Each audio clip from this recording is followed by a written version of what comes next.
exiting August and entering September, so we're going to do a quick little highlight of September's birthstone. It's a sapphire. Everyone likes sapphire. I've showed it a couple of times on these shows. Probably should have had a couple of peridot to do the old out with the new, in with the old. I said that completely wrong. We're going to leave it in because mistakes are wonderful. I don't know where you're watching this at. I always say the easiest way to do the shopping is at jtv.com/extra. Everything is listed below, and you can see what's in the show. You can hit your shop button, find out, get out of here if it's nothing you want to see. And it's just the easiest way to shop. Takes you right to the product landing page, and then you're off to the races. So speaking of off to the races, the very first stone that we're going to show is asterism. So last week we did a show, Rob and I, and we went over phenomenal gems, and one of them that we did was a diffused star sapphire. So the diffusion just brings the rays out a little bit more. The silk, it brings it to the surface, so you can see a nice, little bit of a crisper star on it than you normally would.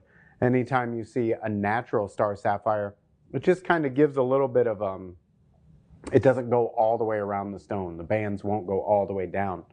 And that's what the asterism does. It helps bring it out, or the diffusion does it. It helps bring that star out so you see it all over the top of that stone. Now, this one has no treatment to it. It is a natural stone. You can see that little star popping out there on its own. And that's what I mean, you know, you don't see it go all the way down the stone. Now, if this were a diffused stone, now granted, I would have to hit it with a little bit more light, but you would see it go all the way down the sides of the stone.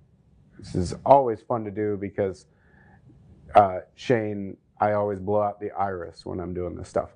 But one thing that's cool, like Shane had zoomed in on the shot before, and you can kind of see the growth zoning inside of this stone where it has that hexagonal growth inside of it.